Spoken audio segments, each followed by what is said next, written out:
Türkiye genelinde baktığımızda bu oranların giderek arttığını ve bölge özelinde de baktığımızda bu oranların aslında ulusal değerlerde daha fazla olduğunu söyleyebiliriz.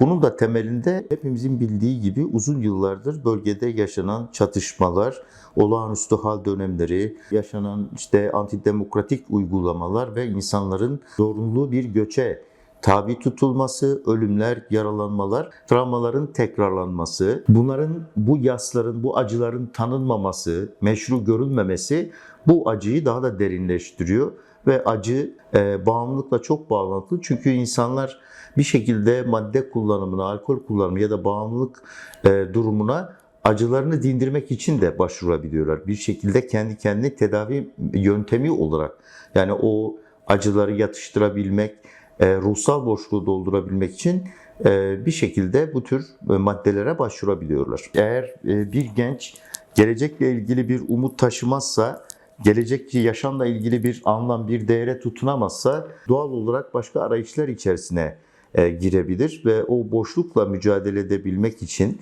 o mutsuzlukla, umutsuzlukla baş edebilmek için bir şekilde kendi kendi tedavi yöntemine başvurabilir veya bunu sağlayabileceği başka çok kısa sürede sağlayabileceği başka ortam arayışları içerisine girer. Yani ruhsal sistemle, ruhsal boşlukla, psikolojik sorunlarla çok bağlantılı olduğunu söyleyebiliriz. Sadece bireysel bir mesele değil. Bireyin sadece özenmesiyle keyif arayışı sonucunda buluştuğu bir durum değil alkol ve madde kullanımı. Özellikle çocukluk çağında yaşanan travmatik yaşantılar, ihmal, istismar ve ekonomik sorunlar, sosyal destek sistemlerinin yetersiz olması, okul temelli sorunlar, bütün bunlar çocuğun bir sistem içerisine girmesini engelleyen durumlar.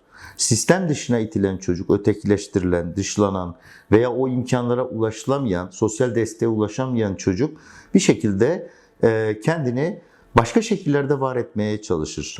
Hayatta kalabilmek için, ayakta kalabilmek için ve artık kişi kendini tedavi etmek ya da keyifli hissetmek için değil, normal haline gelmek için bu bağımlılık davranışını sürdürmeye başlıyor. Yani en çok gördüğümüz yaş grubu 12 ile 25 yaş aralığıdır. Burada da ergenlikten başlayan ve erişkinliğe kadar devam eden yaş grubu bizim için en çok bağımlılığın görüldüğü yaş grubudur ve en riskli gruplardır zaten. Bu da bir toplum için çok aslında bir sinyaldir, bir alarmdır ve bu sorunun ne kadar önemli olduğunu bize gösteriyor. Yani daha çok erkeklerde görüldüğünü söyleyebiliriz ama bu kadınlar ve çocuklarda görülmesi de çoğu zaman toplumda aslında dile getirilmeyen, söylenmeyen ve gizli tutulan bir alan. Ama genel olarak toplumda dezavantajlaştırılan gruplar olduğu için bunların çok daha fazla görülmesi, seslerinin duyulması ve desteğe çok daha fazla ihtiyacı olan gruplar. Bu oranlar kadınlarda da giderek artma eğiliminde. Çocuk yaşlarda da bu bağımlılığı artık görüyoruz. Dikkatle üzerinde durulması gereken gruplar bunlar. Yani rakamlara baktığımızda, sorunlara baktığımızda aslında yeterli olduğunu söylemek çok doğru olmaz. Dünyada da örnekleri var. Öncelikle bağımlılıkla mücadele konusunda bir politikamızın olması gerekiyor. Yani ulusal düzeyde bir politikanın veya kent düzeyinde bir politikanın olması gerekiyor ve bu mahalle birimlerinden bütün il geneline yayılabilecek, her mahallede bununla mücadele edebilecek birimler, kurumlar, derneklerin olması gerekiyor. Yani başvuru mekanizmalarının çok rahat bir şekilde olması gerekiyor. Yani bu tür hizmetlere ücretsiz bir şekilde ulaşabilmeleri ve çok rahat ulaşabilmeleri önemli. Bu toplumsal destek sistemlerinin özellikle sosyal hizmetler, okul temelli ve diğer bahsettiğimiz rehabilitasyon alanları, istihdam alanlarının açılması ve bunların aktif bir şekilde rol alması gerekiyor. Bütün toplumun hep birlikte mücadele etmesi ve harekete geçmesi önemli. Sadece güvenlik odaklı yaklaşmak aslında sorunu daha da derinleştirebilir.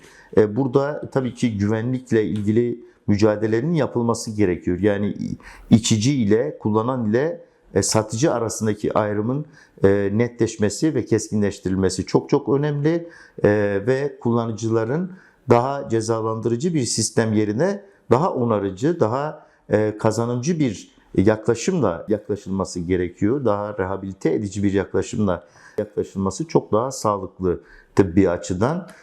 Sonuçta biz bağımlılığı bir beyin hastalığı olarak, kronik bir beyin hastalığı olarak tanımlıyoruz ve buna yönelik yaklaşımların bir politika olarak ön plana çıkması çok daha önerdiğimiz durumlar.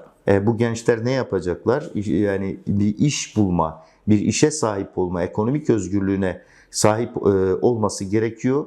Gelecekle ilgili bir umut taşıması gerekiyor ve boş vakitlerinin çok iyi bir şekilde yönlendirilmesi gerekiyor. Şunu tekrar etmekte fayda var. Yani bağımlılık kronik bir beyin hastalığıdır. Bir halk sağlığı sorunudur. Bunlar işin aslında ne kadar önemli olduğunu vurgulayan cümleler ve aslında önlenebilir bir beyin hastalığıdır. Toplum olarak bu sorunla mücadele etmek için de bir politikamızın olması gerekiyor. Buna yönelik bir kültür oluşturmamız, bir değer oluşturmamız gerekiyor. Tabii ki burada bütün kentin bütün bileşenlerinin bir şekilde elini taşın altına koyup bu mücadeleyi başlatıp devam ettirmesi, sürdürebilmesi çok çok önemli. Sadece bir bireyle bitebilecek, sadece ilaç tedavisiyle ortadan kaldırılabilecek bir durum değil. Uzun süreli stratejiler ve politikalar üretilmesi çok çok önemli.